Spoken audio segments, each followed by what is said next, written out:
গঙ্গাধরের বিপদ। বিভূতিভূষণ বন্দ্যোপাধ্যায়। অনেক দিন আগেকার কথা। কলকাতায় তখন ঘোড়ার ট্রাম চলে। সে সময় মশলা পোস্তায় গঙ্গাধর কুণ্ডুর ছোটোখাটো একখানা মশলার দোকান। গঙ্গাধরের দেশ হুগলি জেলা, চাপাডাঙ্গার কাছে। অনেক দিনের দোকান। যে সময়ের কথা বলছি, গঙ্গাধরের বয়স তখন 50-এর ওপর। কিন্তু শরীরটা তার ভালো যাচ্ছিল না, নানা রকম অসুখে ভুগতে প্রায়। তার ওপর ব্যবসায় কিছু লোকসান দিয়ে লোকটা একেবারে মুষড়ে পড়েছিল। দোকান ঘরের ভাড়া 2 মাসের বাকি। মহাজনদের দেনা ঘাড়ে দুপুরবেলা দোকানে বসে থেলো হুঁকো হাতে নিয়ে নিজের অদৃষ্টের কথা ভাবছিল। আজ আবার সন্ধ্যের সময় গোমস্তা ভাড়া নিতে আসবে বলে শাসিয়ে গিয়েছে। কি বলা যায় তাকে? এক পুরনো পরিচিত মহাজনের কথা মনে পড়ে গেল। তার নাম খোদাদাদ, পেশোয়ারি মুসলমান, মেটিবুরুজে থাকে। আগে গঙ্গাধরের লেনদেন ছিল তার সঙ্গে। কয়েকবার টাকা নিয়েছে, শোধও করেছে, কিন্তু সুদের হার বড় বেশি বলে ইদানিং বছর কয়েক গঙ্গাধর সেদিকে যায়নি। ভেবে চিনতে সে মেটিবুরুজেই রওনা হলো। সুদ বেশি বলে আর উপায় কি? টাকা না আনলেই নয় আজ সন্ধ্যের মধ্যে। মেটিবুরুজে গিয়ে খোদাদাদ খাঁয়ের নতুন বাসা খুঁজে বার করতে টাকা নিতে দেরি হয়ে গেল। খিদিরপুরের কাটিগঙ্গা পার হয়ে এসে ট্রাম ধরবে। হন হন করে হেঁটে আসছে। এমন সময়ে একজন লোক তাকে বললে, এ সাহেব, ইধার শুনিয়ে তো যারা। সন্ধে হয়ে গিয়েছে। যেখান থেকে লোকটা তাকে ডাকলে সেখানে কতকগুলো গাছপালার বেশ একটা অন্ধকার। স্থানটা নির্জন, তার উপর আবার তার সঙ্গে রয়েছে টাকা। গঙ্গাধরের মনে একটু সন্দেহ যে না হলো এমন নয়, কিন্তু উপায় নেই। লোকটা এগিয়ে এলো। ওই গাছগুলোর তলায় সে যেন তারই প্রতীক্ষায় দাঁড়িয়েছিল। লোকটা খুব লম্বা, মাথায় ঝাঁকড়া চুল ঘাড়ের উপর পড়েছে। মুখটা ভালো দেখা যাচ্ছে না। পরনে ঢিলে ইজির ও আলখাল্লা। সে কাছে এসে সুর নিচু করে হিন্দিতে ও ভাঙা বাংলায় মিলিয়ে বললে, বাবু, সস্তায় মাল কিনবেন? গঙ্গাধর আশ্চর্য হয়ে বললে, কি মাল? লোকটা চারিদিকে চেয়ে বললে, এখানে কথা হবে না বাবু, পুলিশ ঘুরছে, আমার সঙ্গে আসুন। ঝুপসি গাছের তলায় এক জায়গায় অন্ধকার খুব ঘন। সেখানে গিয়ে লোকটা বললে, জিনিসটা কোকেন, খুব সস্তায় পাবেন, ডিউটি ছুট মাল, লুকিয়ে দেব। গঙ্গাধর চমকে উঠল।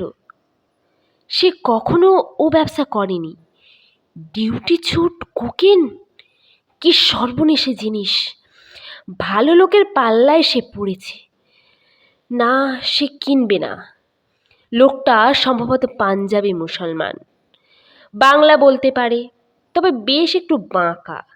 অনুনয়ের সুরে বললে, বাবু, আপনি নিন, আপনার ভালো হবে, সিকি করিতে দেব। আমার মুশকিল হয়েছে, আমি মাল বিক্রির লোক খুঁজে পাচ্ছি নে। ঘুরে ঘুরে বেড়াচ্ছি কত জায়গায়, আবার সব জায়গায় তো যেতে পারিনি। পুলিশের ভয় তো আছে, কেউ কথা কইছে না আমার সঙ্গে, সেই হয়েছে আরো মুশকিল। হঠাৎ শহরে এত পুলিশের ভয় হলো যে কেন বাবু, তা বুঝিনি। আগে যারা এই ব্যবসা করতো তাদের কাছে যাচ্ছি, তারা আমার দিকে চেয়েও দেখছে না। আপনি গড়রাজি হবেন না বাবু, মাল দেখুন, পরে দাম দস্তুর হবে। লোকটার গলার স্বরে একটা কি শক্তি ছিল। গঙ্গাধরের মন খানিকটা ভিজল। কোকেনের ব্যবসাতে মানুষ রাতারাতি বড়লোক হয়েছে বটে, বিনা সাহসে বিপদ এড়িয়ে চলে বেড়ালে কি লক্ষ্মী লাভ হয়? দেখাই যাক না।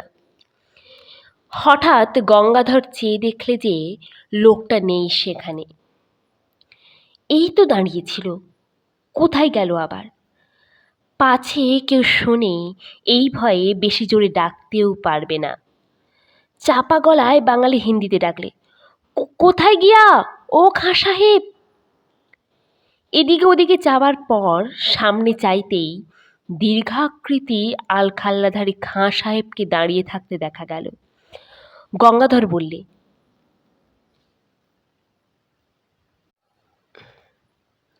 জলদি চলো, অনেক দূর জানে হোগা।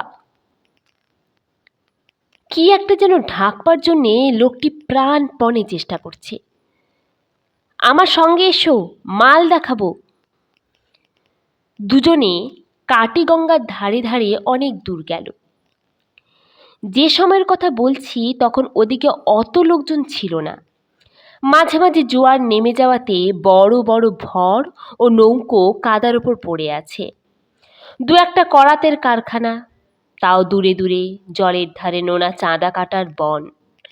পেছনে অনেক দূরে খিদিরপুর বাজারের আলো দেখা যাচ্ছে। পথে যেতে যেতে খাঁ সাহেব একটা বড় অদ্ভুত প্রশ্ন করলে। গঙ্গাধরের দিকে চেয়ে বললে, আমায় দেখতে পাচ্ছ তো? কেন পাবো না? এমন বয়স এখনো হয়নি যে এই সন্ধেবেলাতেই চোখে ঠাউর হবে না। একবার গঙ্গাধর জিজ্ঞেস করলে, তোমার ডেরা কোথায় খাঁ সাহেব? লোকটা চকিতে পেছনে ফিরে সন্দিগ্ধ দৃষ্টিতে চেয়ে বললে, কেন, সে তোমার কি দরকার? পুলিশে ধরিয়ে দেবে ভেবে থাকো যদি, তবে ভালো হবে না জেনো। মাল দেব, তুমি টাকা দেবে, মাল নিয়ে চলে যাবে। আমার বাসার খোঁজে তোমার কি কাজ? লোকটার চোখের চাহনি অদ্ভুত। গঙ্গাধর অস্বস্তি বোধ করল। খুব ভালো দেখা যায় না, কিন্তু ওর দুই চোখে যেন ইস্পাতের ছুরি ঝলসে উঠল। না, তার সঙ্গে টাকা রয়েছে। এ অবস্থায় একজন সম্পূর্ণ অপরিচিত অজ্ঞাত কুলসির লোকের সঙ্গে একা এই সন্ধেবেলাতে সে এত দূর এসে পড়েছে। লোভে মানুষের জ্ঞান থাকে না, তার ভেবে দেখা উচিত ছিল। কিন্তু যখন এসেইছে তখন আর চারা নেই। বাড়বে বই কমবে না। ছুরি বার করে বসলে তখন আর উপায় থাকবে না। অনেক দূর গিয়ে মাঠের মধ্যে একটা গুদাম ঘর, একটা গাছের গুঁড়ি পড়ে আছে। গুদাম ঘরের দরজা থেকে একটু দূরে। তার উপর গঙ্গাধরকে বসতে বলে লোকটা কোথায় চলে গেল।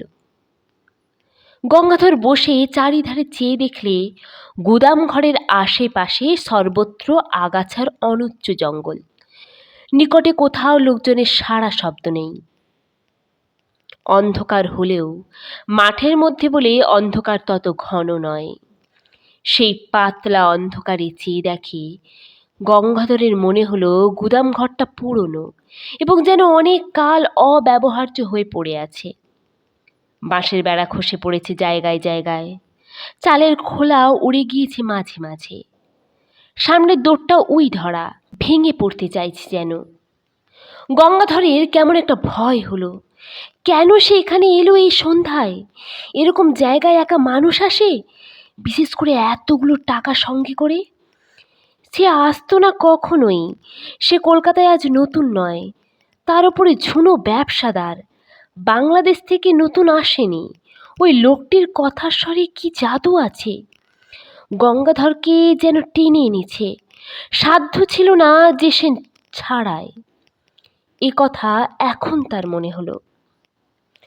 হঠাৎ অন্ধকারের মধ্যে খাঁ সাহেবের মূর্তি দেখা গেল।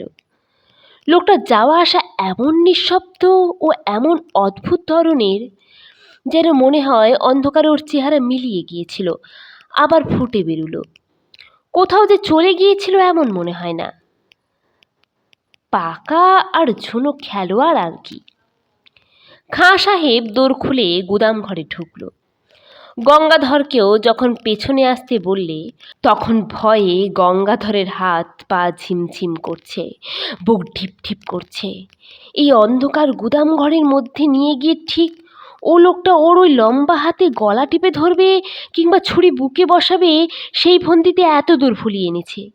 লোকটা নিশ্চয়ই জানতো যে তার কাছে টাকা আছে, অনুসন্ধান রেখেছিল। কে জানে খোদাদাত খাঁয়ের লোক কিনা।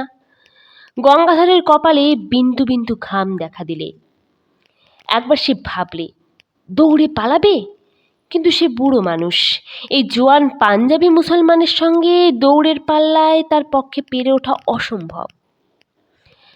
কলের পুতুলের মতো গঙ্গাধর গুদাম ঘরের মধ্যে ঢুকল। আশ্চর্য, গুদামের ওদিকের দেওয়ালটা যে একেবারে ভাঙা। গুদামের সর্বত্র দেখা যাচ্ছে সেই অস্পষ্ট অন্ধকার।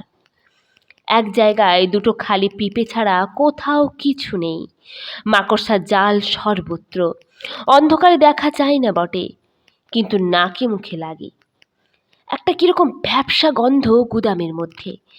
মেঝেটা স্যাঁতস্যাঁতে, কতকালের মধ্যে যেন মানুষ ঢোকেনি। এদিকে আবার খাঁ সাহেব কোথায় গেল? লোকটা থেকে থেকে যায় কোথায়? অল্পক্ষণ মিনিট 2 হবে, কেউ কোথাও নেই, শুধু গঙ্গাধর একলা। আবার সেই ভয়টা হলো, কেমন এক ধরনের ভয়, যেন বুকের রক্ত হিম হয়ে যাচ্ছে। এই বা কীরকম ভয়! আর গুদাম ঘরটার মধ্যে কনকনে ঠান্ডা হাওয়ার যেন একটা স্রোত বইছে মাঝে মাঝে। মিনিট 2 পরেই খাঁ সাহেব এই তো আধ অন্ধকারের মধ্যে সামনেই দাঁড়িয়ে। হঠাৎ একটা অদ্ভুত কথা বললে খাঁ সাহেব। বললে, তুমি কালা নাকি? এতক্ষণ কথা বলছি, শুনতে পাচ্ছ না? কথার উত্তর দিচ্ছ না কেন? কোকেন যে জায়গায় আছে বললাম, তা দেখতে পেয়েছো? শাবলের চার দিয়ে তুলতে বললাম পিপে দুটো, হাঁ করে সঙ্গের মতো দাঁড়িয়ে কেন? বাড়ি এত কথা কখন বলেছে লোকটা? পাগল নাকি? গঙ্গাধর কেমন ভ্যাবাচাকা হয়ে গিয়েছে। মুড়ের মতো দৃষ্টিতে চেয়ে বললে, কখন তুমি দেখালে কোকেনের জায়গা? কই, কোথায় শাবল? কথা বলতে বলতে গঙ্গাধর সম্মুখস্থ খাঁ সাহেবের মুখের দিকে চাইলে।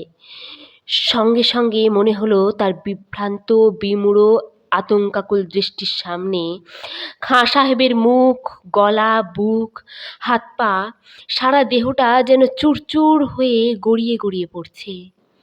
সব যেন ভেঙে বাতাসে উড়ে উড়ে যাচ্ছে।